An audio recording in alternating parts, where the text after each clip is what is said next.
about 2 decades now. What are those questions? Those questions are, how do we as learning designers, learning professionals, create a seat with business? And we realized throughout the summit that the way around it is only through showing business that you create impact.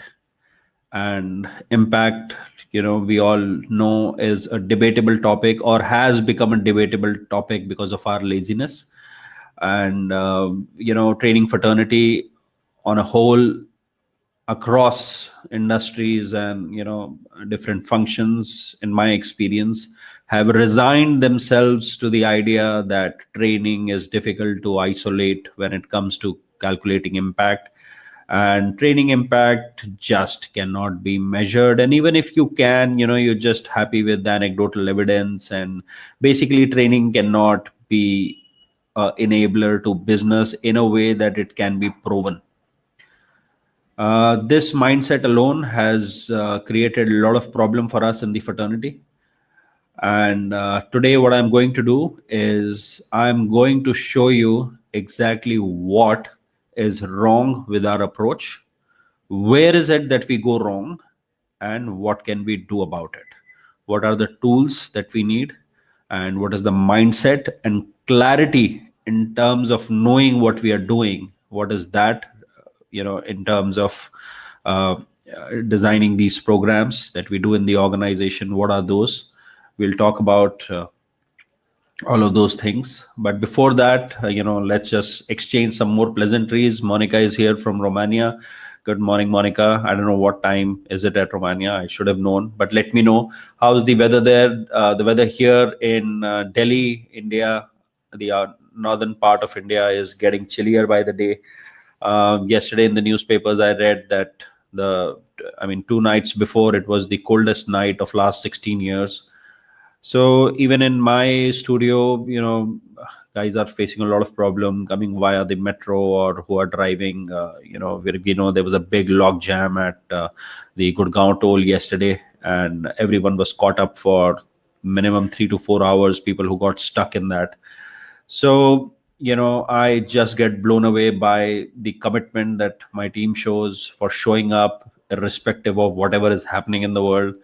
And for all you guys, really, there is so much unrest happening out there, and we are all here to learn. So I am super excited. And I would say before, the number of people are being up at 1 a.m. is a small price to pay. Mary, I can't compliment you enough for your commitment, really. Monica, it's 8 a.m. and I have 1 degree in my city. Okay, I'm now feeling slightly ashamed, calling it cold where I am. It's not 1 degree or close to it. It's, I would say, good 10, 12 degree, but we are not used to it. That's the fact of it. So we feel really cold in this weather. Mary, thank you so much for that comment. And, I'm going to make today's session worthwhile. That's my promise to you. So guys, I want to, still, I would say the number of people in the webinar room is, comparatively still lesser than, how people have been turning up for other sessions, and which is fine. Today is a Saturday morning for us here in India. So, I completely understand. But what we want to do is, people who are in the room, I want to really, make this a personalized experience for all of us here. I would say go in, guys, and let me know if you have any ideas, if you have challenges of your own that you face while you design learning interventions, and we will pick all of those and do a collaborative discussion. I'm not claiming I have answers to that. I have answers to everything that you might ask. But what I do have is solid 20 years of experience in the training industry, as an in-house resource for big companies, and also as a consultant running my own studio. So, I know, I would say I've seen enough in the last 20 years to know what works, what does not. And I'm going to share my crystallized insight with you today.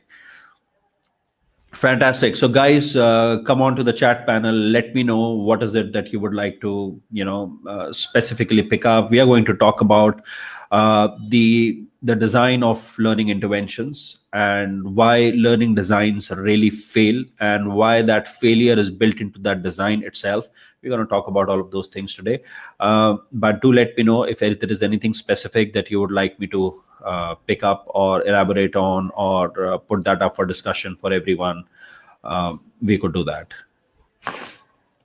And as I see, we have a manageable number of people in the room. If if you guys think it's a good idea, we can let everyone in the room, and we can have, so to say, a panel discussion as well. So I am open to all ideas that you'll give me. Gurpreet, good morning. After 3 days of fog, we see few rays of sun in New Delhi today. Fantastic, Gurpreet. Nothing's better than good morning sunlight. I agree with you. So, guys, let's get started without much ado. So, we're going to talk about continuous learning journeys for better ROI. What are continuous learning journeys? I would say it's still here in India, from my perspective, from what I know and hear and see. It's still a newer concept. People are catching up to it. And, there is a lot of, talk about interventions are too long, we are going micro learning, and we should keep things short and crisp, and keep it simple stupid, and all those things are being talked about in the fraternity. So we're going to really look at why continuous learning journeys, and why really ROI is dependent on the intervention design, and how continuous learning journeys have a better chance of depicting or creating ROI for the organization. We're going to talk about all of that. So let's get started, guys. This is where we are. For people who have just joined or not attended a session with me before, at the cost of repeating myself for others, I will quickly run you through my profile, so that you at least get some confidence that you're not listening to a wacko talking about his crazy ideas. Actually, it could be that reason. But so my name is Aman Dubey, and I work as a learning strategist with my learning design studio, which is called Learn Tech.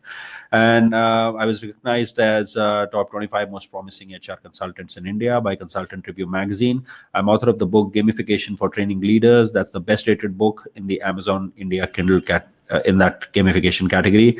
I'm an active blogger. I love LinkedIn. I love what happens on LinkedIn. I'm constantly following up and going back to LinkedIn to read up on what are people saying, what is happening, and things like that.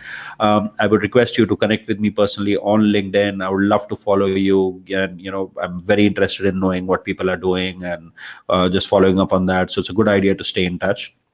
I'm an active blogger, so I like putting it, whatever I'm working on.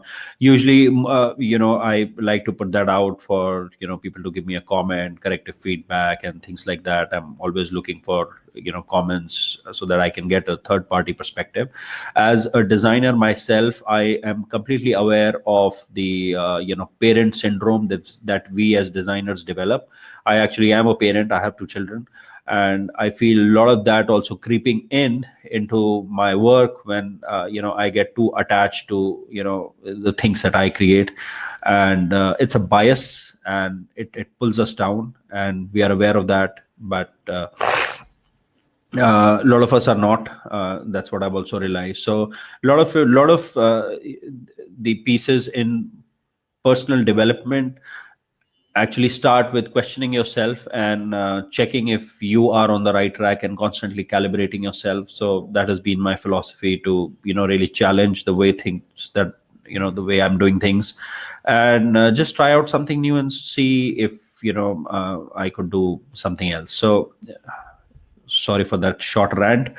Moving on, this is the scope of the webinar. What are we going to do? We are going to ask ourselves why trainings fail to create impact. Why do they fail to create impact?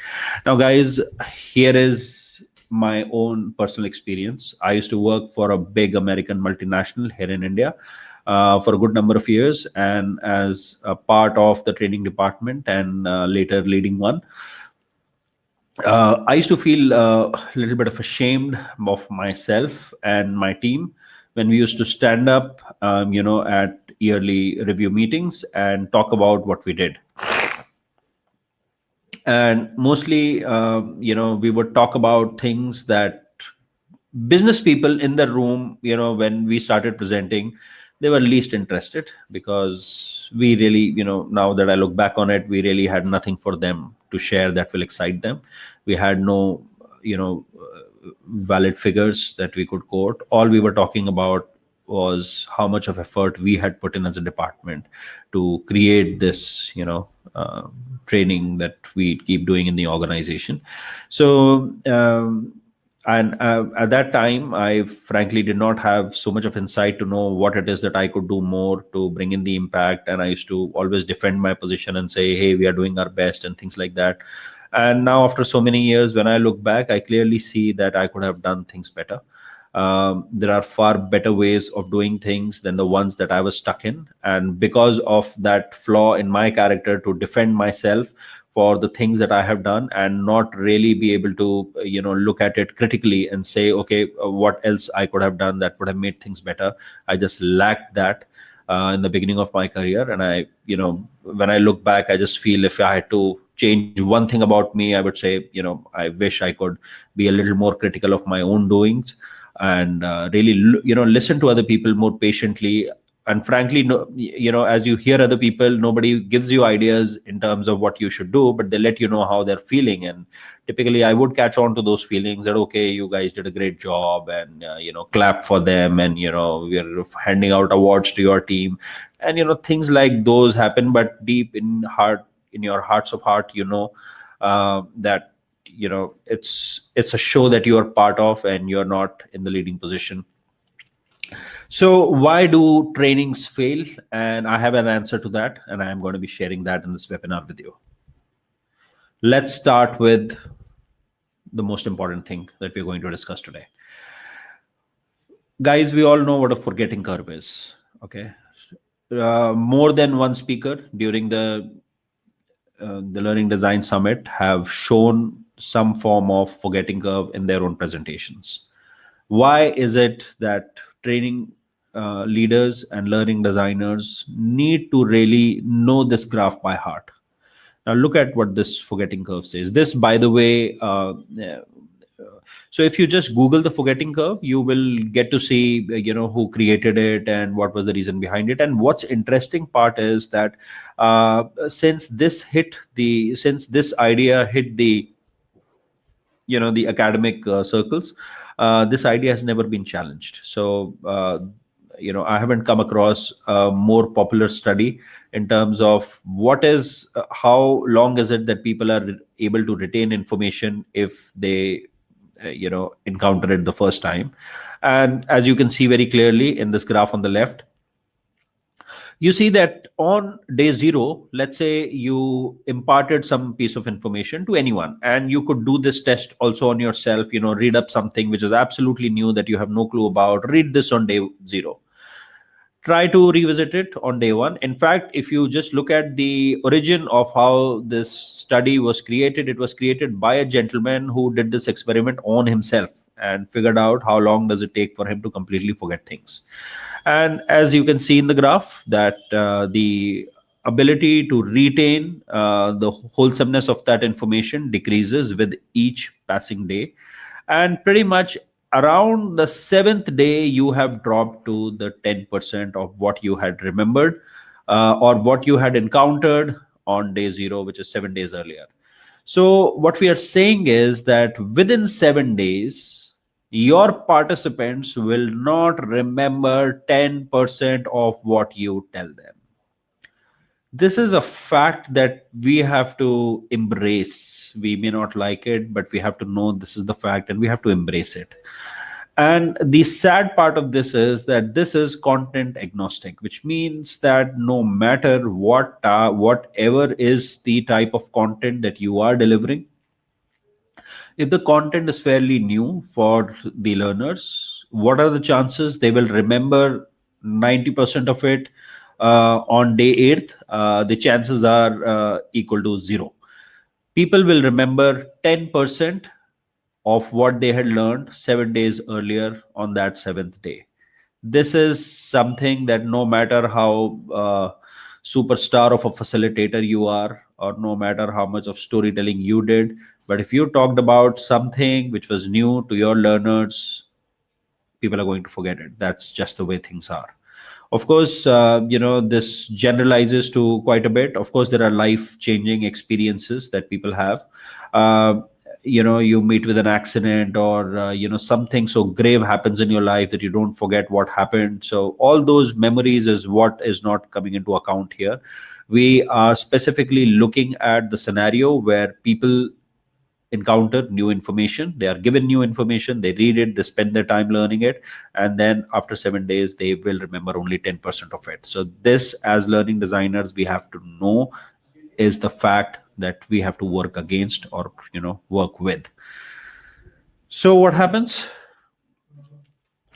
now? Let's look at what happens to 90% of the training programs that we are delivering. And I'm just saying 90% because there is some area that I want to leave open for people to feel that, yeah, okay, at least 10% of programs are, done in a way where they keep in mind the forgetting curve. However, the fact remains, and I know this from my consulting practice and working with a lot of learning leaders across organizations, knowing very well how what kind of learning programs are getting structured. This is 90% of how programs get structured in organization. So what happens is, on day 0 or day 1, you could have a training event, which could be a 1 day or a 2 day workshop, or it could be an e-learning served once.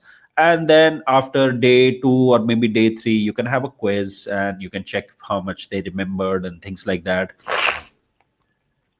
And all this we are doing without any awareness to the forgetting curve. So if the management is, and by the way, this is information that a lot of people in business do not know.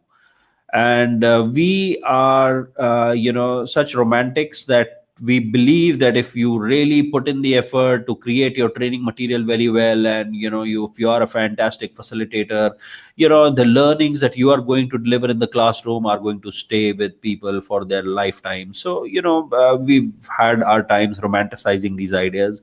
The fact still remains that there is a forgetting curve. It's real. Everyone is impacted by it. People learn new stuff and they forget about it in 7 days.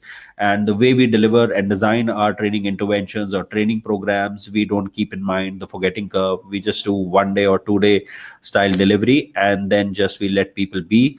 And people follow the forgetting curve because that's the fact. And within 7 days, whatever it is that you had told them, if it's not reinforced, what happens? People forget about it. We are talking about, uh, we looked at the sessions of Kirkpatrick, and things that he talked about, and we are talking about 4 levels of Kirkpatrick measurement and things like that. And here we are with a design which is, which, if you ask me, is failure by design. So if you're doing a 1 day program or a 2 day program, and it's going to be a fantastic program, and what not is going to happen on earth on that program, all that things you have built out, but if you have failed to put together a reinforcement strategy, what have you done for yourself? You have set yourself for failure by design.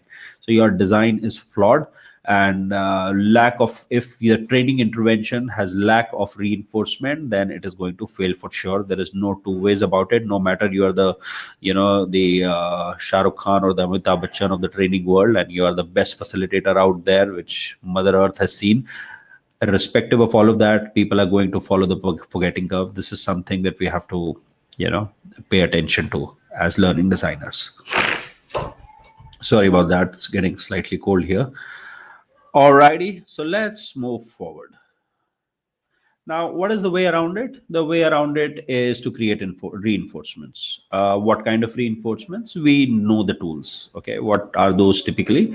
Well, typically, you could start off with core learning delivery, which is either an e-learning or a classroom workshop or face-to-face interaction, which is the core learning event on day 0.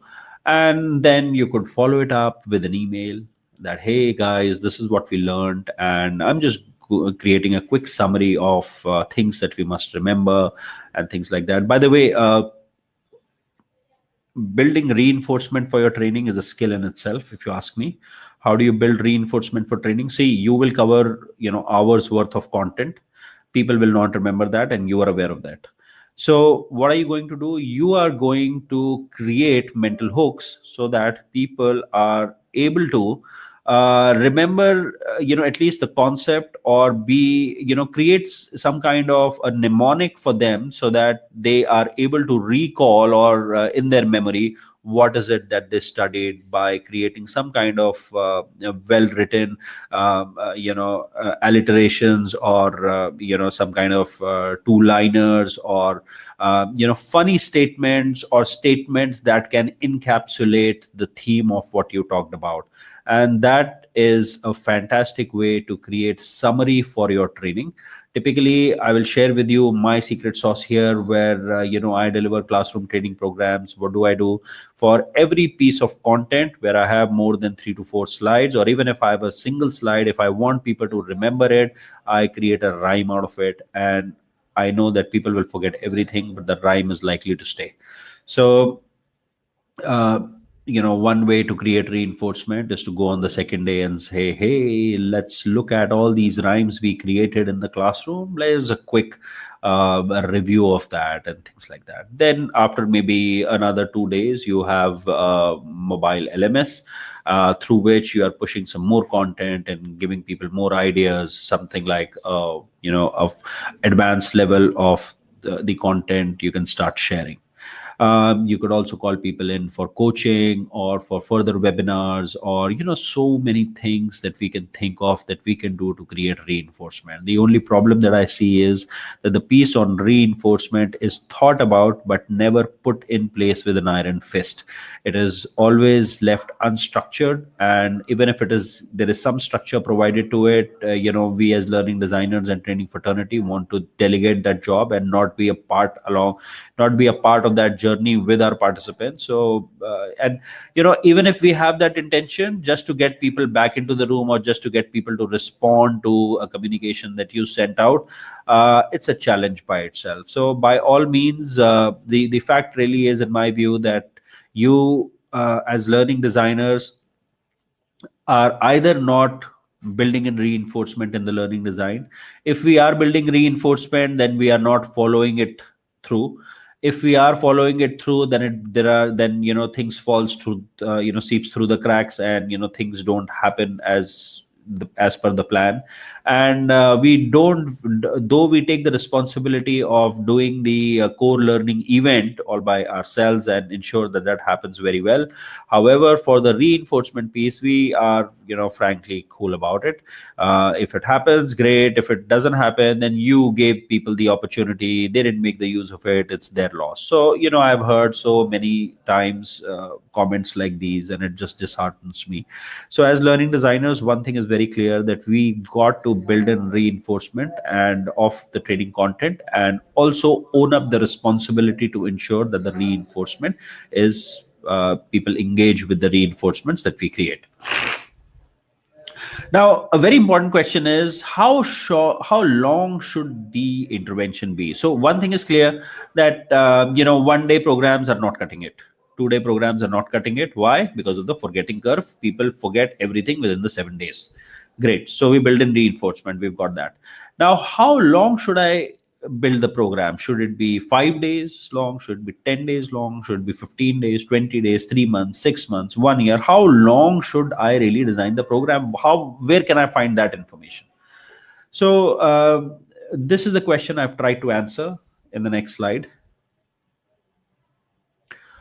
So the question is, how long should the intervention be? Now, guys, I have 2 studies that I want to share with you. On the left hand side, you will see this graceful gentleman. His name is Maxwell Maltz. In 1960s, he was he was a doctor of sorts, and he used to treat patients. So I'm just telling you what I remember of the story behind why he came up with the 21-day rule. Is that he used to treat people through surgery. He was a surgeon, and he would do nose jobs on people, and he would realize that patients, for about 21 days, it was difficult for them to adjust to their new reality. But after 21 days, they were able to make some peace with what their new reality is. He also had quoted in his work in this book, which I have put a picture of. It's called Psycho Cybernetics. he talks about a lot of cases where he has to amputate legs of people, maybe in war or something, victims of war and stuff like that. And the idea of the phantom leg. So phantom leg, if you don't, so it's a very crazy concept, which is that if any of your limb gets amputated and it's no more there, and what happens is that you get to feel a pain in that part of the limb which is now no more part of your body. So it's a funny concept, but a real one at that. So that's called the phantom pain or the phantom limb, where you don't have a limb but you feel the pain in that area which you don't have anymore. So he, in his studies and working with patients, realized that if somebody has got a leg or a hand taken away in surgery, then they would feel this phantom pain syndrome for about 21 days, and then they were able to slowly grasp reality, and their bodies will slowly become more aware of what's gone, what's left, and things like that. Now the interesting piece here, guys, is that he, in his book, mentions this quote, which became super famous, and training industry just lapped onto it as if this is the alma mater of what's all the research can be. And he says that it requires a minimum of 21 days for an old mental image to dissolve and the new one to gel.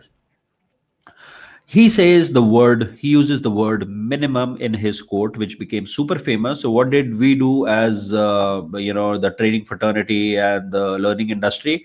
We just stripped the word minimum, and we just looked at the magic figure of 21 days. So if you're a person who's read Brian Tracy's and Tony Robbins and Zig Ziglar's and the gurus of the training world, you would see that just about everyone blatantly says that it takes 21 days to make a habit. It takes 21 days to make a habit. Now, guys, 21 days is not a sacrosanct place that if you've come to 21 days of doing something regularly, now you have a habit for sure for all your life. It doesn't work like that.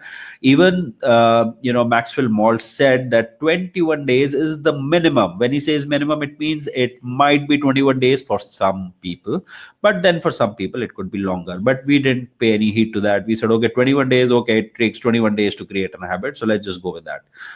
So this was back in the 60s. Then later few years, so we have Philippa Lally, who was a health psychology researcher at the University College London, and she published a study in the European Journal of Social Psychology. And she said, and what did she do? She worked with people to help them create some healthy habits. What are some healthy habits? It could be doing push-ups, it could be doing sit-ups, it could be having a glass of water, at least having 4 or 5 liters of water in a day. So it could be anything. So she said, okay, as part of a study, she worked with some 96 people, and she said, I'm going to give everyone a habit to form, and let's see till what how long does it take for people to accept that automatically and not have to consciously force themselves to do it. Sorry about that. So here is what she published, and she said that it takes anywhere from an 18 days to a 254 days. That is how wide the spectrum is for people to make an conscious action automatic, which is to really form a habit. So if you want to get running in the morning, and I'll quote from my own failures in picking up these healthy habits. I bought into the 21-day magic rule many times in the past, and I would consciously make a plan to do something for 20 days, and once it's done 21 days, then you are sure that that habit is now with you for life. It didn't happen like that. So I've run continuously for 21 days in the morning, and then on the 22nd day I still feel that, okay, do I have to run, do I have to go out? And but something, the science in me tells me, no, you've done 21 days, so now you should be fine. But guess what, we fall back into where we were, irrespective of whether we cross 21 days or not. So I think Philippa Lally gave a more elaborate view of how wide the spectrum is for different types of individuals to create a habit and make it stick for them. The magic figure that she gave was 66 days. So she says that basic, and this is all statistics, by the way. Okay. So by statistics, it means that, it will be able to calculate an average, a variance, a mean, and, median and things like those, which by no means is should be taken or should be accepted as a rule, but it's only to aid our understanding and give you a sense of how big the sample group was and how people in that sample group behaved. So 66 days, according to her, is what it takes on an average to create a simple habit. So there we are. We started off with 21 days, where actually I don't hold Maxwell Malls to really, mess up the training industry by telling us that. We messed it up ourselves. So he said minimum of 21 days. We said, okay, forget the minimum. Now 21 days is the magic figure. We are happy with that. But Philippa Lally, she did a better job in the sense of giving us a wide spectrum of how long it takes for people to create habits, and 66 days is the magic number according to her. And this, by the way, is, she doesn't say this that, if you do something for 66 days, then you are done, your habit is made for life. She doesn't say that. She says on an average, according to the data that she collected working with those 96 individuals on the kinds of habits that she helped them kind of create. So we have to, as we look at these magic numbers and all these things, we have to be cognizant of what is the scope of the study from which this came out. And I think the researchers are fantastic people. They don't make claims they can't hold water to. They will make claims basis their empirical evidence that they have been able to create. So these guys are not wrong. I would say the fraternity, our training fraternity, is way too enthusiastic and excited to twist things in our ways and make something out of it. So here are two ideas, guys. First idea is minimum 20 or 21 days, which is now debunked. The second idea is that minimum or on an average 66 days. There is no clear rule as to how long will it take for people in your organization to create a habit. I'm sorry, I don't have a rule for that. And you will find yourself in the same sorry position that you don't know how long it's going to take as well. But you have some guidelines, some light posts that can guide you. That if two researchers are saying, one is saying minimum 21 days, the other one is saying minimum 18 days, then you know one thing for sure. And that is that if your intervention is less than 18 days or 21 days, then it is by all means not going to create a habit. Are we clear on that, guys? Keep letting me know in the chat area if you're finding any value in this and if you think I'm making sense. This is my insight into what I have read and what I've understood of how to make sense of all these researches. So what we are saying clearly is, we may not have a very clear idea of how long it takes for my people to really, internalize a habit. I might not know that, but what I now know for sure, basis these two researchers, that we are definitely looking at intervention design, which should be minimum 18 days or 21 days for it to have an opportunity to have an impact. Okay, so we are not saying that you create something for 18 days and it will have an impact. No, we are not there yet. But what we are saying is that if you are designing an intervention, your reinforcement plan should minimum be 18 or 21 days, and better you should touch the 66-day mark. That because you are trying to push your design to stay as aligned to the latest research in the field. So, guys, let me know in the chat area if you found anything interesting. Fantastic. Gurpreet. Okay, I'll just quickly take a question. So, Amit is saying, hi, Aman. I want to ask a different direct question. Yes. We are going to launch a small tool for HR. Fantastic. What things we need to keep in mind regarding application design and learning so that it will be more effective and successful application? So, Amit, let me clarify the question in the way I've understood. So, what you're saying is that you are launching a small tool for HR. So, I understand that you are a learning designer and a training person for the organization, and you want to ensure that this new tool for HR is internalized inside the company in the quickest possible way. And you want to make your training a success, which means that just about everyone who's part of your training, who's part of your learner profile, is able to internalize the tool well. Is that what you're asking? So what should you do?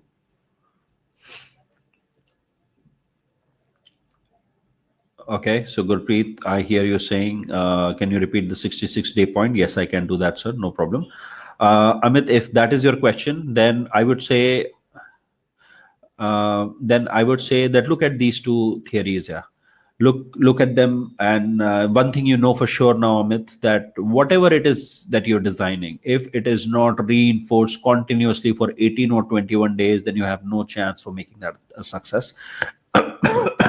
Sorry about that. You have no chance of making that a success. And I'm not saying this. We have to look into research to really calibrate our ideas on how we want to design intervention. And this, Amit, if you just follow this, this idea that one-time interventions don't work. There is a forgetting curve. So if you remember all of that, and you remember Maxwell Maltz and Philip Allali, you will design your intervention which has small little things that are constantly reinforced for a period of 66 days. I would say that go with something like that. I know it's a long time. I know that a lot of businesses look at very dashing training professionals as magicians. That if Aman is coming, then that's fine. He'll take care of the class, and people will remember it from the back of their hand even years later. So all that romanticism, uh, we have to grow out of. So, Amit, let me know if I answered it, if I was able to give you any suggestion there. Yes, Amit, with other organizations as well. So fantastic, Amit.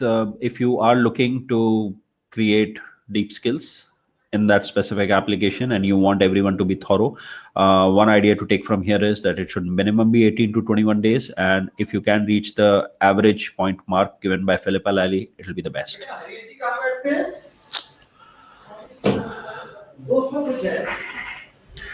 Okay, guys, outside of my studio, there are people shouting at each other. Sorry about that. Alrighty. So let's move on. So, what do we do with this information, guys? So, how much have we covered till now? We've said forgetting curve, people forget everything in 7 days. Most of the 90% of the programs that we are making are one time intervention followed by a quiz maximum. And then all of that wraps up way before 7 days. And of course, by design, we have created a design that's going to fail. Now we are aware with creating one time intervention. Okay, so we asked ourselves, okay, how long should we create an intervention? Okay, so we said, okay, 21 days, 66 days, these are some ballparks that we should keep in mind to design the length of your intervention. Okay, now let's look at what happens for the learner. Okay, so Gurpreet, I'm so sorry, bad of me. Let me just go back a slide. So, guys, I heard from Gurpreet that he lost me for a few seconds when I was talking about the 66-day rule. So I'm going to quickly repeat it, and I'm sorry if I'm repeating it for anyone, but just want to make sure that Gurpreet is up to speed with us. So Gurpreet, what happened was that Philippa Lally, she was a health psychology researcher at University College London, and she published a study in the European Journal of Social Psychology.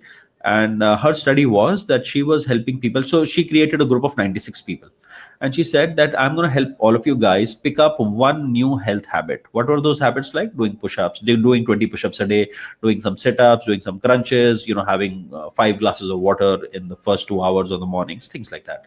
So what did she do? She created a log of how people felt and how much of effort they had to put in to enable that action. Of course, in the beginning, people had to consciously know that, hey, I have to drink a glass of water. My reminder just went off, so let me drink a glass of water. So these are conscious actions. So she realized it took minimum of 18 days for people to not for people to accept it as an automatic way of doing things. And on an average, it took 66 days for her sample group to so for a sample group, she created an average. She calculated an average of 66 days it takes for this sample size of people to create a new habit. And that 66-day rule, so that 66-day observation or calculation, so to say, became a rule. And we are using this information to calibrate our own sense of how long should the intervention be. And we are looking at these two researchers. So Great, Gurpreet. Thanks. We are all up to speed now. So I'm starting with even more important things now. So, guys, Bloom's taxonomy. As learning designers, the first lesson I teach learning designers in my studio is Bloom's taxonomy. Uh, this for me is the nursery of learning design. So the first lesson anyone will ever teach you in learning design should either be Bloom's taxonomy or adult learning principles. There's no third thing in my view. So Bloom's taxonomy is extremely important for people who already know. You guys know what it is. For people who do not know what Bloom's taxonomy is, guys, just look it up. This is a savior for trainers and for learning facilitators and for learning designers. uh, Without understanding in detail what Bloom's work was, it is going to be extremely difficult for you to hold your ground. And this whole concept is absolutely magnificent. It gives you fantastic tools to know how you're going to take control of the learning journey or deep skilling journey for your learners. So what does Bloom's taxonomy says? It says that there are various levels to how people learn. By so there is a so learning is a process. It doesn't happen overnight, and it is a continuous process. And in that process, if a person stays on the journey, then he is able to, by he I mean he or she is able to develop multiple deep skills in that area of study. So I'll do a quick overview of Bloom's taxonomy, what it means, and how it can help us write learning objectives. So the first thing that Bloom's taxonomy say is that people should be able to remember the stuff. Okay, so that you talked about. Second level is that after you've done remembering, you should be able to understand that stuff. Understand means you should be able to internalize and create your own mental map of what that concept is and how it fits into your world. Third is after you have done remembering and understanding, you should be able to apply that stuff. Where do you apply that stuff? You apply it to business because it's business training at the end of the day. The next level is analyze. So what do you mean by analyze? By analyze, you mean that you should develop an ability to really break things down, specifically your actions or a situation, and be able to look at it from the lens of that subject principles that you are learning, and be able to make sense of what went right, what went wrong, what was aligned, what was not aligned, and things like that. So you should be able to analyze basis that new subject. Then you should be able to evaluate. So what is evaluate? Evaluate is that if so, just the way we know very senior leaders in the organization, they have pretty much from a business acumen standpoint, they already are in a stage where they know how to analyze businesses, they know how to evaluate a good idea from a bad one and things like that. So evaluation really means,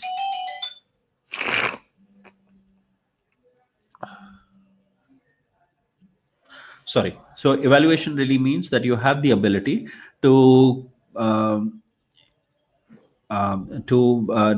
the right from wrong or align from not aligned, and to be able to select and prioritize various items as per the subject matter, and be able to very comfortably or competently say what is better, what is not so good. So you should be able to evaluate. And the final level, according to Bloom's taxonomy, is the ability to create. So what is the meaning of ability to create? So here is how I have understood it. I'll share that with you. It means that you've learned a concept, and you learned how that concept has to be used, and you, in the way of applying it, you have taken that concept and you've applied it to a similar situation which you had privy to while you're training, or you knew that if it's a feedback process, I have to follow this model of giving feedback, and I know that it's used for feedback, and I have applied it for feedback. So all that is great till apply. The what it comes in creation is synthesis. So what it means is that you take a concept, you understand the concept in detail, and then you are able to apply that concept into a new situation or a new scenario altogether. So that is what is known of connecting the dots, and synthesize, and be able to create something new basis the knowledge that you have gained in learning a specific subject matter. So that's Bloom's taxonomy. Why am I bringing this up, and why is it important for us to design continuous learning programs and be aware of Bloom's taxonomy? Here is the reason. Guys, Bloom's taxonomy gives us a tool set to plan a deep skilling journey for our employees. We had that session with Dr. Kumuda, where she talked about what is deep learning, what is deep skilling, and she talked about a lot of the things which cannot happen in a one-day intervention. And she was a big proponent of creating longish interventions, and she was a big proponent of having communities and giving people that space where they can learn and grow and talk to each other, learn from each other, and so many things she talked about. The important piece is that if you're looking to attempt deep skilling for any of your programs, it definitely cannot be a one-time intervention. We all now know that. The second thing is, if you just follow Bloom's taxonomy, you will be able to really cascade the deep skills that your subject matter can offer to your learners over a longer period of time. So if you're planning a deep skilling workshop or a deep skilling intervention, just look at Bloom's taxonomy, and if you just follow what Bloom's taxonomy says at every stage, then you can put together a journey for slowly deep skilling your people. So if we are looking at, by the way, most of the behavioral trainings that we do in the organizations, we do it with the intent of that, okay, this, we want to deep skill our people in facilitation, in leadership conversations, in crucial conversations, in, leadership, application of leadership in various situations, in the way we do feedback. So all the things that are behavioral that we do in the organization actually start with the intention that we want to make this a culture in the organization. And cultures are not created overnight. For cultures, you need to really work with people till the point they start becoming ambassadors or teachers of that concept to their own group. Which, if you look at, and I'm drawing in, and in this phase of the webinar, I'm going to draw out, connect some dots and bring in a lot of concepts together so that we develop a holistic sense of what this means. So if you look at 7 Habits of Highly Effective People by Stephen Covey, there is a book that followed that 7 habits, and that was the 8th habit, and that 8th habit was transference of climate. So which basically meant that you now know something which has enriched you, and now you take it upon yourself to teach others and build culture of those things around you. So the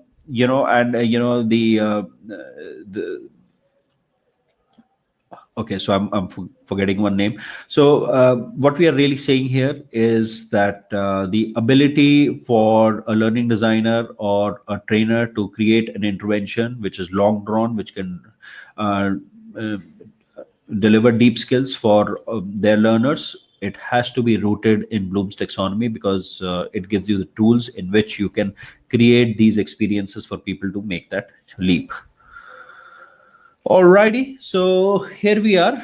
Let's say, and I have taken from the research that we discussed a little earlier, that how long should the intervention be. So we are saying, okay, let's go by what the lady said, that 66 days on an average that it takes. And if you really want to create impact, then you should definitely try to create an intervention which is at least 66 days long if you're looking at deep skilling. And if you're looking at making this a part of the people's habits in your organization, or looking or building a culture around it. Now, the sad fact is this, which you're just seeing on the screen, which is the 99% of the training programs go this far. Which far? How far? Remember and understand. So just at the level of understanding, we finish all our programs. So we did a behavioral training. Great. There is a case study after that. And you guys did a fantastic case study discussion. So fantastic. Go back to your home and, just keep reading the stuff, man. It's going to work for you and all of that. So this is the, the attitude that we have towards most of the behavioral trainings. And we are just rolling them out in this format, knowing fully that we are not going to create any analytics, any measurement, any ROI. We will not be able to do that. But I don't know what is it that's constantly making us deliver such trainings of 1 or 2 day style interventions without follow-up or reinforcement up to 66 days. And then expecting or hoping that some senior leader will stand up somewhere and say that, I attended that training with Aman and it changed my life. And, I was able to create so much of money for the company. And thanks to Aman for, teaching me all the concepts. That's never going to happen. But we all romanticize that. And this is what the fact remains of the state of today's business trainings that are being delivered. 99% of the training programs only go up till understanding, and that's why we fail with creating impact with our trainings. Now, guys, one of my profound quotes that I love quoting every now and then is that business does not reward knowledge, it rewards application of knowledge. Now, tell me something. If you're a good sales guy, if you know every goddamn technique under the book, in the book about prospecting, okay, what is business going to do with you? They're going to say, oh, fantastic, he's a very knowledgeable guy, so let's keep him in the team and let's just keep promoting him. Or will the business really like you and promote you if you display that knowledge that I know prospecting by 35 different ways and I can prospect more than any other person in the team? When will the business reward you? Tell me. Will it reward you just because you know, or will it reward you because you can do?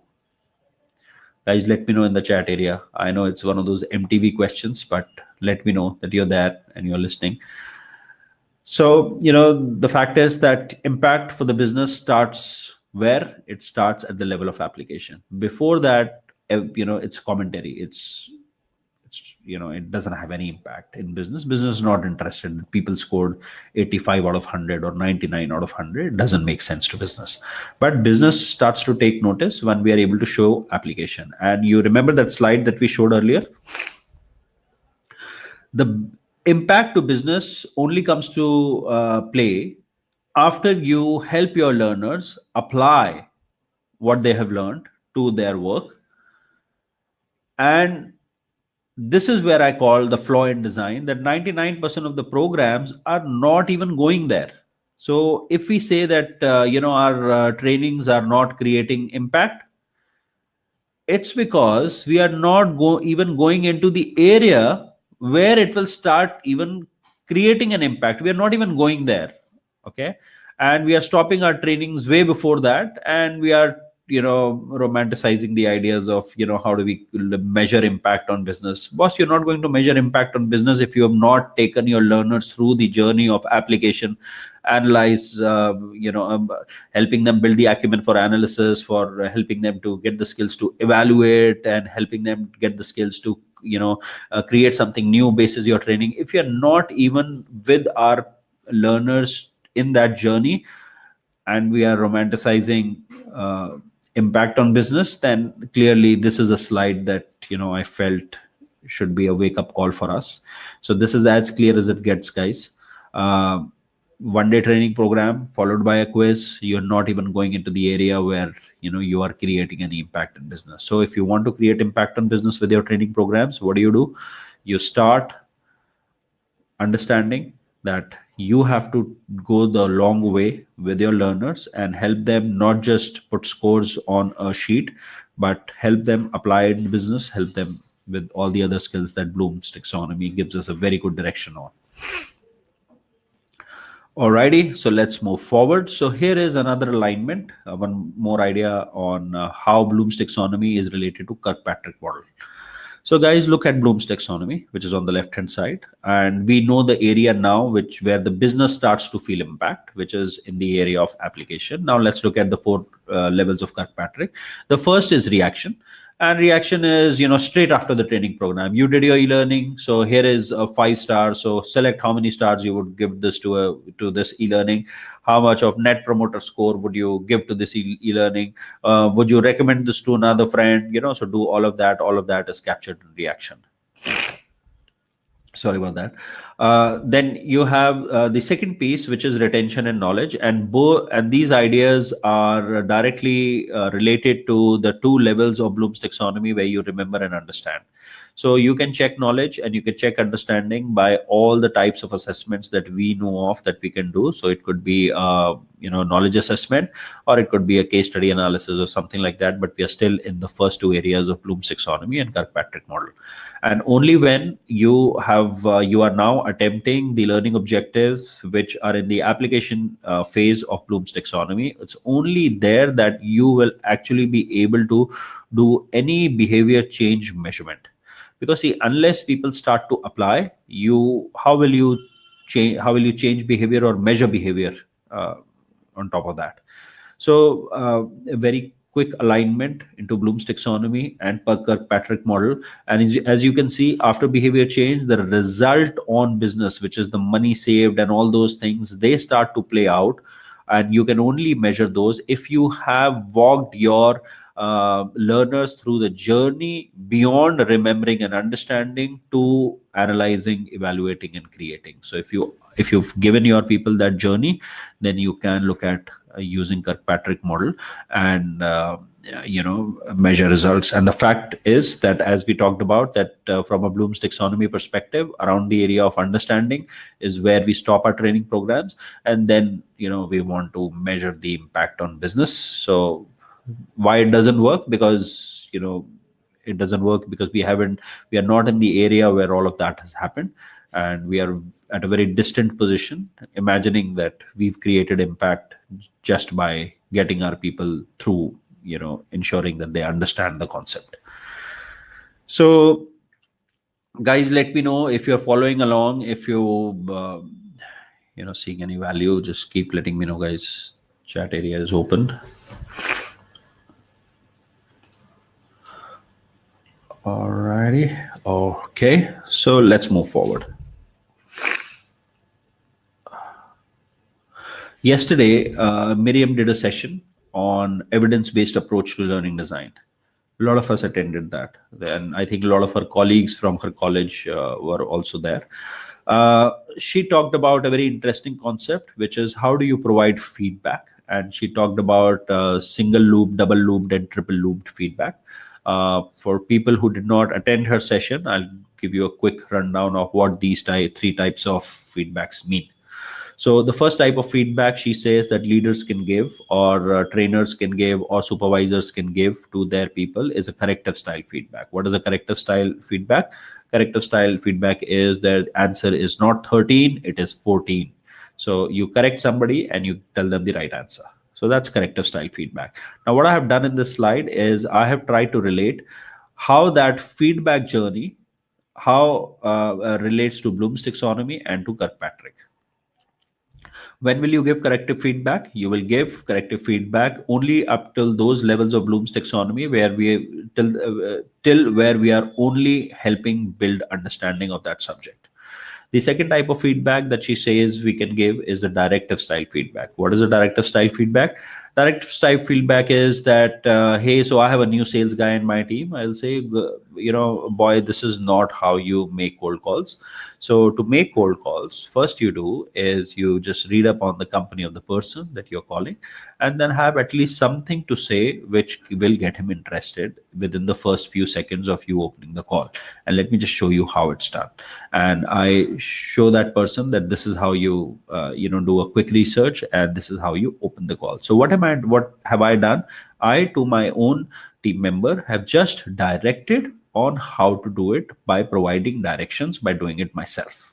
Okay, I could do it by myself, or I could provide directions on how to go about it. So this is the second type of feedback, which is the double looped feedback. In her own research, she's called it. So when will you really use directive style of feedback? Only once people start applying things from a Bloom's taxonomy perspective, and only when you are in the behavior change area of Kirkpatrick. The third type of feedback that she talked about was called epistemic feedback. So epistemic is a fancy word for knowledge. So epistemic feedback basically is that if a person says to his supervisor, hey, I was able to achieve this and I did that. So in place of saying that you did wrong, or in place of saying, I know what you should have done is this, in place of saying these two things, what I could now say is that how could you have done this differently, or what were some other options available to you? So epistemic feedback is a more mature style of giving feedback to individuals who are of course, who have gone through the journey of development and that specific subject matter, from remembering, understanding, application, to analyze, and now they are ready to evaluate. So they already are competent enough to have gone through these stages, and then you can use this type of feedback with people who are in that stage of that journey. And then, of course, from a Kirkpatrick standpoint, it's the results area. So if you are helping people align or calibrate their own mental maps by inquiry by creating inquiry for them, or by giving them an opportunity to think in a constructive way, and people can self-calibrate themselves. That's the highest form of uh, people development that we want to achieve in our organization, where we work as coaches and help each other, help our team members make sense of things all by themselves. This is what the crux of coaching, or all learning intervention, intention of all learning intervention really is for their people. Sorry about that. So what we are saying is that we are just trying to see that all that we have heard, okay, in throughout the Learning Design Summit, in various concepts, from Kirkpatrick to Miriam to Dr. Kumuda, all these experts gave us ideas that are lining up. They are lining up like a military battalion. They're lining up like, how did we not see that they are so aligned to each other, and why did we think of them as separate contingents? They all are part of the same army, and they are lining up beautifully next to each other in the way we need to understand as learning designers. Sorry about that. Okay, guys. So we've talked about a lot of things. We've talked about Bloom's taxonomy. We talked about Kirkpatrick. We talked about feedback, different types of feedback. We are now, it's time to talk about training tools. Now, guys, often the question is that sorry about that. Often the question is that, okay, now I understand Bloom's taxonomy. Now I understand Kirkpatrick model, and I understand that interventions have to be long, minimum 16 days, 66 days. What type of tools would I need to ensure that I am able to create a fantastic journey for my people in which they're going to be engaged, and I will have control of creating analytics? So what we've done is, in the same chart, we have put together all the training tools that we will need at various stages according to Bloom's taxonomy, and we'll just go over them once again. Go over them, and let me know if you would like me to elaborate. Hi, Gurpreet. So you're talking about epistemic feedback. Sure. So if you'd like me to repeat it, I'll quickly get through that. Epistemic feedback basically means that you give people, the person you are giving feedback to, not a directive style feedback, which is you don't tell the person how it is done. You assume that the person has that competence. You don't give him corrective feedback that what you're doing is wrong and this is right. So you don't tell him right for wrong, because the person already is competent enough to know that. But you're giving him an epistemic feedback. When you're giving him an epistemic feedback, you're saying that, Aman, you approached this learning design this way. What are some other ways you could have approached it? And what epistemic feedback is really doing is firing up the learner's imagination, or the recipient's imagination, to figure out for himself what else he could have considered or should consider as a better strategy for doing the things that he's currently discussing. So that is epistemic feedback. This is the kind of feedback that professors with their very senior students would give them, or a CEO would talk to his a CLO, or people at that level of maturity talk in this language, where you don't say that, boss, what you did was wrong and this is the right way. Once people have attained maturity in that subject matter, then all you need to do is just help them see a different perspective, and you don't even have to bring in that perspective. You just have to prime the pump with that person and say how else you could have done. Okay, can you, so Gurpreet, your question is, can you please give a practical example of epistemic feedback? Well, Gurpreet, I thought I just did that, but let me just quickly go over it once again. So let's take an example of driving a car.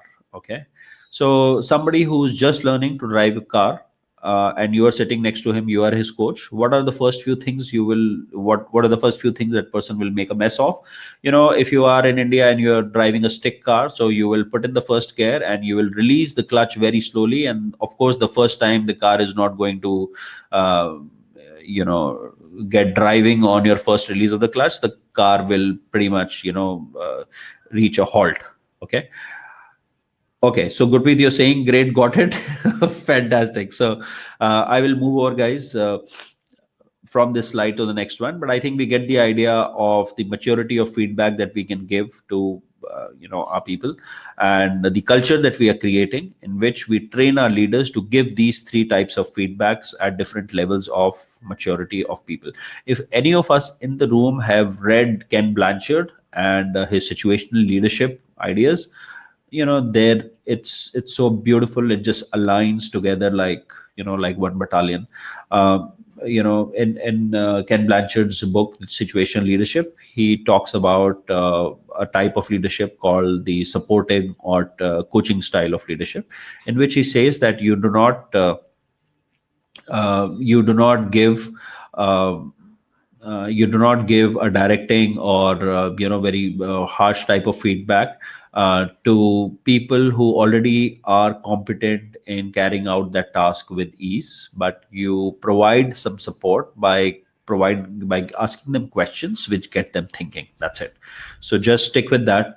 You Epistemic feedback is nothing but allowing the person to develop more options and think of more new ways. So that's your role in epistemic feedback. So, guys, moving on, keep letting me know if it's going all right. If it's all this is making sense. So this is where we are.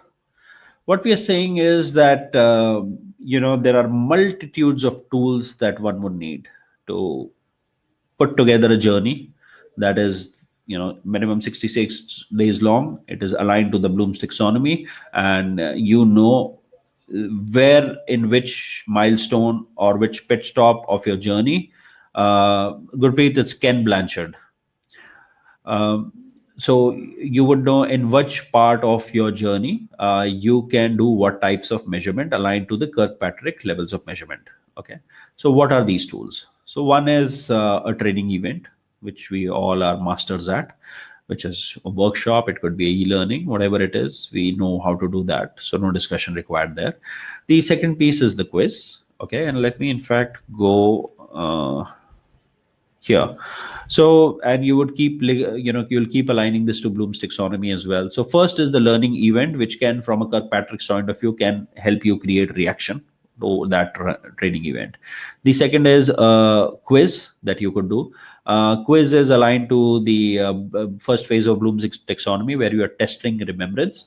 So you can do a quiz and test if people remember. And from a Kirkpatrick standpoint, it is a measurement that you can do, where you can say before and after from a knowledge standpoint. Let's go into the third part, which is understanding, building understanding in learners on the subject matter. So some ways to do this is that you will require some kind of case studies or some kind of scenario building, where people can really apply the understanding piece of that of that subject matter into the situation. So one is the idea of case studies. The second is discussions. So discussions with whom? Discussions with the trainer and with the peer group. The another piece that you can put in here is surveys. So by surveys, you can simply say that, hey, these are the things that we talked about. What are some challenges that you are facing in your job that you would like to discuss, or what are some things that you would like to pick it up as a group to discuss, to come across those challenges or to get around those challenges. So do we, as trainers and learning designers, do we have these tools with us in creating the reinforcement strategy, is the question that I have for you. So as you look at these tools, please keep making a mental note of what all you're currently using and what more you would need to build into your arsenal. So let's go into the next part, which is application. According to Bloom's taxonomy, if you're helping people apply something that they have learned to something which is a job at hand, then what are some tools as a trainer that you will need to facilitate that? Guys, on job training. Now, this is really the area which is most painful. On job training till date, with all the LMSs in the world, with all that we do in the organization, on job training really is the most unstructured activity that I have seen even very, very mature companies do. Okay. So what is on-job training? On-job training, in my view, is a buddy system. So here is your buddy guy, and here is he is going to, you can shadow him, and he can be around you. Anything you need, just walk up to your buddy, and he's your buddy for next few days, and he is going to give you the on-job training. And our involvement stops there. So I have seen on-job training taking the shape of a buddy system in most organizations. However, on-job training can be way more enriching than that. Another tool. So one question you have to ask is, do you have a structured way of creating on-job training and tracking it? Is that online? Can you scale that system? Is the questions that you have to think of. Second question is, second tool is 360-degree feedback. I have been a big proponent of 360-degree because there is, in my view, there is no other way to consolidate people's perception and be able to measure it, track it, apart from going 360. So 360-degree feedback is a simple tool where for one person, people who do not know what 360-degree feedback is, it means that I, as a salesperson, will need to, my supervisor will need to give me feedback as a salesperson that, hey, how good is Aman as a sales guy? So let me give him feedback. My skip leader can also give me feedback or rate me on certain competencies. Similarly, my peers can also rate me. People who report into me can also rate me. So basically what I get is a balanced, consolidated view of how this person is on his competency as seen by others. So that's the 360-degree feedback. Now, most organizations do not have a 360-degree feedback tool. Is that true? Let me know in the chat area. If you do have it, I have seen very few organizations do have it, and they use it like, how we celebrate Christmas. So once in a year, we do a 360-degree feedback. And this is something we do for everyone. And it is like, I don't want to enact what all I hear from various organizations in a funny way, but 360-degree feedback tool is a fantastic, very, very powerful tool, and it needs to be part of the learning design for interventions that you are ready to go all out on from a deep skilling perspective. 360-degree feedback really has to be used if you want to create and measure behavior change from a Kirkpatrick model. There is no other way that you can create any numbers around behavior change except for 360-degree. If you do any any measurements around self-assessments, they are not looked at so well by the management. So 360-degree is the way to go. If you have been following Marshall Goldsmith, the coach of the CEO, who's written this book, What Has Got You Here Will Not Get You There. A very, very celebrated CEO coach guy. He uses 360-degree feedback right up front. And if you follow him and if you read his philosophy and why he's the most well-paid coach in the world, you will see his processes are so simple. So what is the first process? He will go and do a 360-degree feedback with his coaches, which usually are CEOs. And then he says, this is your as is state. This is where you are. This is what people think about you. So this basically is what you are. Where do you want to be? If you want to increase your points on any of these, then you work with me, and then we'll do a 360-degree again, and we'll figure out how much have you changed. So that's his style. Very, very simple and effective. So 360-degree feedback, guys, for training guys who want to do measurement, 360-degree feedback tool is a must in your kitty. Okay. The next tool that we need is the ability to create a community and peer support. Now, I remember Anuj is not in today. So Anuj had spoken about, and I think Kunal, you did too, that we create some WhatsApp groups for our people to carry on the communication. So that's a great way. However, it's difficult to track engagement and contribution there, but still it's a great way. But today there are a lot of learning experience systems which provide a community system where people on a subject matter can come together, share questions, help each other, and things like that. From a learning designer perspective, if you do not have these tools, then you are already at a loss. That's the fact of it. But there are, of course, some free tools that you can use. I would say that whether your company has it or doesn't have it, don't let that pull you down. There are, like we said, that there are free tools that you can use to build a community, get people into the community, and facilitate and moderate discussions there. So you can do all of that, but it's a must tool, because people in this stage of application are going to look at practical ideas and advice from other people who are practicing the same things, so that they get more inspiration, confidence, and some practical ideas to implement those subject matter ideas. Next thing we're going to talk about is user generated content. So, guys, this is where the LMSs and learnings are all going. We had that discussion with Mr. Jagdish Sohail, just Jag. So, he was all about social learning, and he talked about two very, very important concepts, which is that people don't want to learn something which was written 1,000 years back and for which they have to go and dig and nobody around them is reading. People want to read stuff which is trending. What is trending? So my other people in the department are going through this training. Let me go through that training. So, you can talk on the same lines. Or somebody from the, like we do on Facebook, we share something that we like and everyone around them, comments on them and gets on the same page on that idea.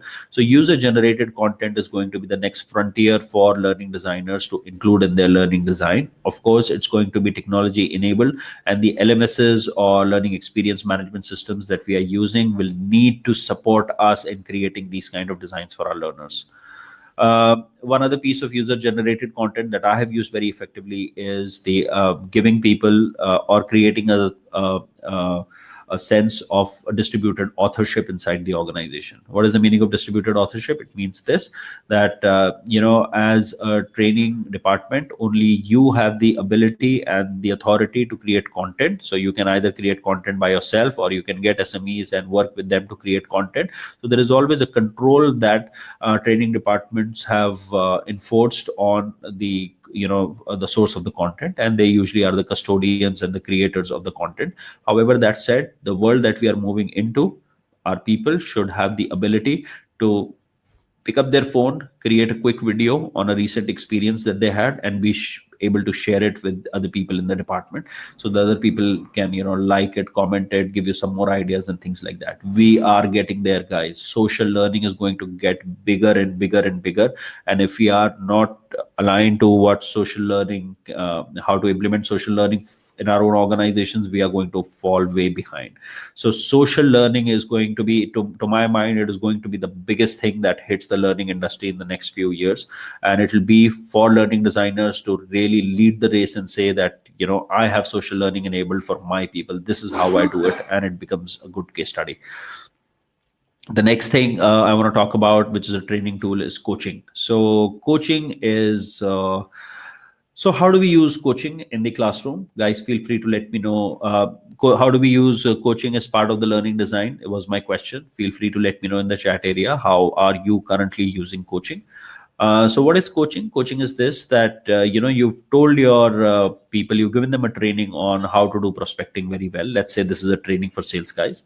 And now, some people are failing, they're having challenges, and they don't know who to go to. So, a coach comes along and says, okay, tell me what all you did in the last week. What were the challenges that you faced? And what do you think are the solutions to those challenges? So basically what we are doing is giving a little bit of comfortable space for an individual to thrash out his ideas, talk about his challenges, and get some solid tips on how to move forward. So coaching is big in a lot of organizations, but typically, we all talk about, creating coaches out of our own leadership and let everyone be the coach. So I have heard so many of these ideas that, at an idea level and communication level, they sound fantastic, but when it comes to implementation, it is a very, very hard nut to crack. That said, we have to find peace in the way our organization is and the way we can utilize coaching. But coaching is definitely a massive, massive tool if you want to push people from application in Bloom's taxonomy into other higher levels of learning. So coaching is a must tool in your learning design. Next is task-based training. So task-based training, we were talking about it a little earlier, Amit, that, if you have an application, then how can I create, excellence in doing those tasks quickly and efficiently and very well. So this is the space where you can create task-based training in the application phase of Bloom's taxonomy. Okay, so next we move on to some other tools that we will need as learning designers to create this more wholesome journey. So as we go into the area of analyze and evaluate, there are some tools that we could use. One of them is personalization. We had a talk by Dr. Kristen Yoakum, where she talked about how personalizations, learner personas are driving the content creation and why this is making so much of sense for organizations to invest in personalized training tracks for each individual. So what does that mean? It means that we are able to identify people on their, a lot of affinities. So, what age group they are in, what gender they are, what phase in life they are, what are their current, goals for next 2 to 3 years or 5 years, and what are they good at, what have they expressed they need more information on or they need training on. So a lot of these things can be tagged at an individual level for each learner, and then your learning system should have the ability to serve content which is made for those tags to be served to people who have those tags. So personalization is again going to be very, very big in terms of how we deploy training and how and also personalized experience can we give to our employees. So a good question to ask is, does my LMS have that?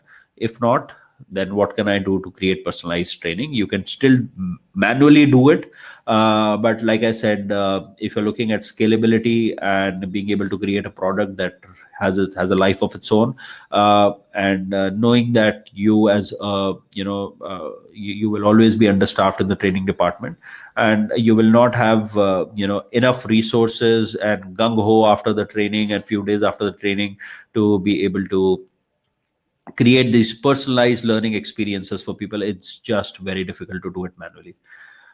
Then also one other thing you can do is you can create an advanced learning track. So for example, there are some people, we've been taking this example of sales guys getting trained. So we take the similar example and say, okay, we've done a training on the sales process.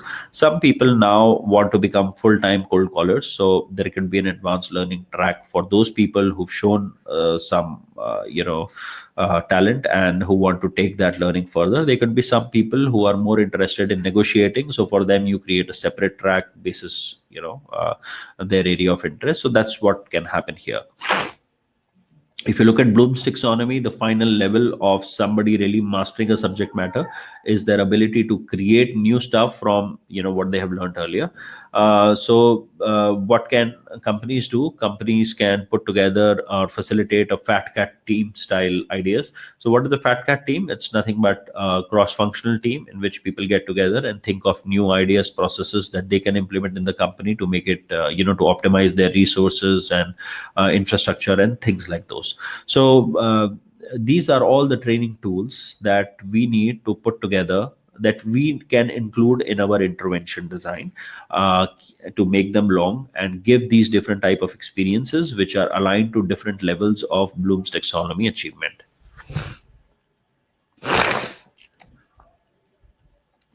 Sorry about that. Okay, so we're gonna look at let me just take a step back. Now, the thing here is that, guys, you will see that, in the traditional learning design, we wanted to do everything ourselves. We wanted to structure everything that our people will go through. And so basically, they were inputs from the trainers towards the learners. But as you would see that as we talk about the tools, there are many tools in which the learners take their own initiative and self-direct and take control of their own learning. So what are we saying now? We are saying that from your side as a learner, how can you really, without thinking about how my participants are going to self-direct their learning, what is the bit that you can do? So here is a small graph that I love and I've created, which I want to share with you, which is going to tell us how should various interventions look like ideally, in a longish learning, continuous learning plan. So we start with the pre-test. As you look at it from the left-hand side, we start with the pre-test. You follow it up with the classroom session, which is the actual core content, and then you post. Then you do a post-test, which is like a quiz. So you are able to quickly measure the, not only the reaction but the first knowledge level analytics from a Kirkpatrick perspective. Then what you are able to do after that, if you look at this word that says intelligence over the next three components, it is where you are creating content and you are also checking on engagement and doing surveys and figuring out what people need, and then the lessons that you are creating are basis that input. So what we are saying is that we have to create a dynamic system of creating content in which we do not 6 months before create the whole plan for 6 months for our people, but we keep some of that content ready and then we serve them, modulate them and tweak them as per what we are hearing back from them. So this is a very good checkpoint for us to know that if we are delivering something to our people which they are finding value in, or what is it that they want to learn and I should be delivering that. So you are able to create intelligence right after post test, and that intelligence is fed back into the trainer and he is able to create more lessons, more assessments, and create coaching opportunity. Follow it up with surveys. Are we doing right? What else would you like to learn from, and upskill on yourself to do better at your job? Do lessons, do more of such lessons. So constantly take corrective action in terms of what your content is delivering. Is it 100% aligned and calibrated to what your people want? So this is like this is how you could design your intervention. I have tested this many a times, and the piece on intelligence is an afterthought. After my first few cases, I realized that there is no point just pushing content, sitting from where I am, not knowing what is it that people want. So we started including this, and it has some magical ways in which people respond to it. You don't have to push people to see your content; they will see your content because they asked for it. So the dynamics change completely. In my view, really, guys, all this has to be technology enabled. If manually, I'm not sure. I haven't done this manually, the complete process, but I would say that manually it is going to be so tiring and overwhelming that it will not be possible. So today, if you look at good LMSs, they have opportunity. They have all the tool set for you to create all these pieces and be able to rapid author content as and when you want to create new content. So just wanted to share this slide with you. Alrighty. Okay, so here is my final thing that I want to say is that how do you create impact? If you look at this slide, you will see that there are two rows. One is called traditional training, the other one is continuous learning journey. We have to, as learning designers, move from one-day interventions followed by a quiz style training to a continuous learning journey format. Why? We talked about it in the whole webinar. Uh, from an effort standpoint, how much more effort would it take for the training department or the trainer to create a continuous learning journey? I would say not. I would say close to 20%, not even 20% of what you would put in to put together a traditional training style intervention. To create a continuous learning journey, you will need to put in definitely 20% more effort than you did in just putting together the traditional training one day intervention. But the impact on business that you will be able to create if you take this route is going to be so many folds over. So in the world of ROI, we say how much are we putting in, how much are we getting out. In that sense, going for continuous learning journeys is a no-brainer. We cannot, after this webinar, and guys, let me know if you feel ready to commit that you are not going to do one-time interventions, because it's no, it's going to fall flat, and that forgetting curve is going to play out its role. So this is the final thought I want to leave you with. You want to create impact on your organization, then immediately withdraw yourself from traditional training design and move towards continuous learning journeys.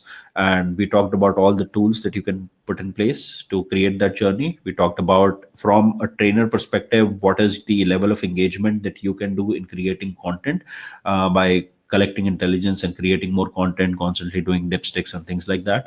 We talked about how to measure the impact by aligning the Bloom's taxonomy to the Kirkpatrick model and figuring out that only after reaching a certain point in Bloom's taxonomy will you be ready to do some Kirkpatrick level measurements. We talked about all of that. So all we are saying in the end is that let go of traditional style. It's had its time. They had a gala of a time all these years. They are now gone. They have no role to play in a futuristic learning designer's toolkit. There is no place for traditional learning, which is one-time intervention. As learning designers, we have to commit ourselves to creating continuous learning journeys. And we know one thing for sure, which is the motivating part, is that just by putting in a small incremental effort of another 20%, we will be able to deliver and show to our organizations that the impact we create for them is far more than what you would have been able to create with traditional training.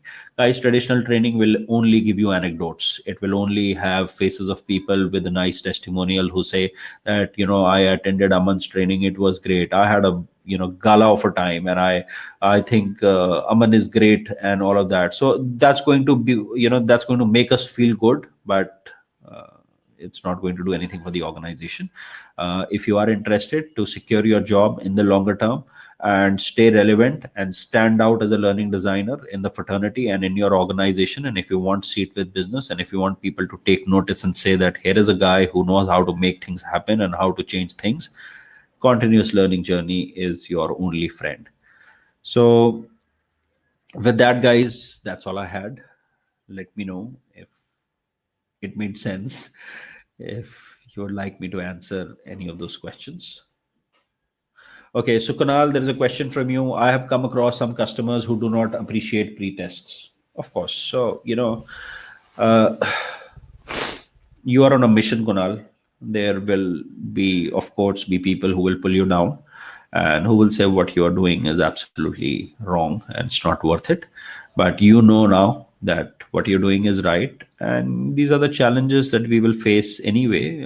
You will not never get an organization where you will say, okay, I'm not going to do a 2-day workshop on feedback, on giving feedback. I'm going to do a 3-month intervention on giving feedback. Of course, people will say, what are you saying? The earlier guy, he used to do just fantastic 2-day trainings. Yeah.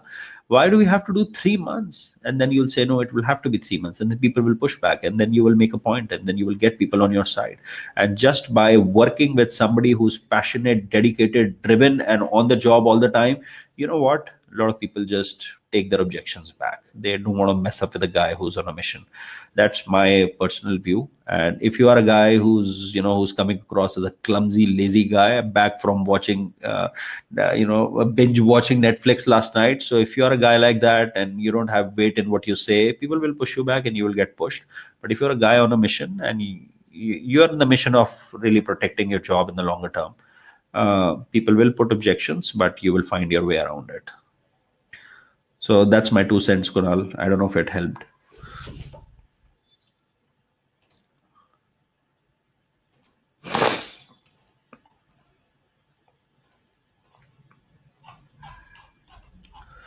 Alrighty, so guys, that's all I had for this webinar for you. Let me know how you felt. If you like these ideas, do let me know. Um, if you've not, if you think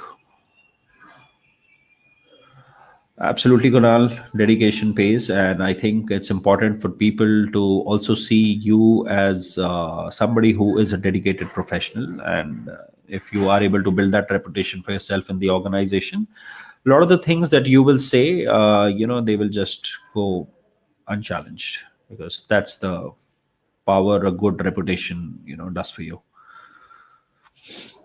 All right, guys. So feel free to drop in any questions if you have any, and do let me know if this has any value to you, what we shared today.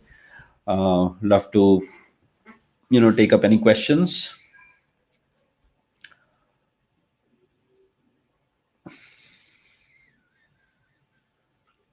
If not, then guys, I would say take your Saturday back.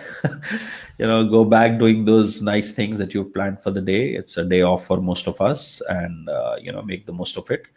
And just stay in touch. There are more sessions that are planned. On Monday we are going to do a session. Actually, till 24th we have sessions going on, so please feel free to jump into those sessions and learn from it, make your own notes. Thank you, Monica. I hope you found some value. um, Look forward to seeing you guys again very soon. And if what we've covered today, if there is any question, any debate that you want to have right now, of course, is the right time. But I'm available all the time. Let me know through email if you have, if there is some point that you would like me to clarify or something that you don't agree with. What I have shared with you is something that I have tested by myself, so I have no problems, defending it, and I could give you, more insights from my limited experience. But that said, I have seen what works, what has not worked, and what I shared with you is, ideas from my own insights of, how we can create impact in the organization. And it's not that nobody's creating impact. I work with a lot of fantastic learning leaders who are, changing their organizations at a very very quick pace, and these are the guys who, all of us learn from. And just that, guys. So let me know if you liked it, and keep attending more sessions. And if you are on LinkedIn, or if you see any of the posts, then tag your friends, guys. Let others know that you're finding value in these sessions, if you're really finding.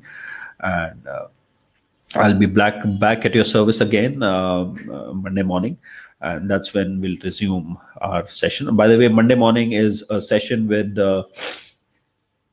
um, with Bobby D'Souza.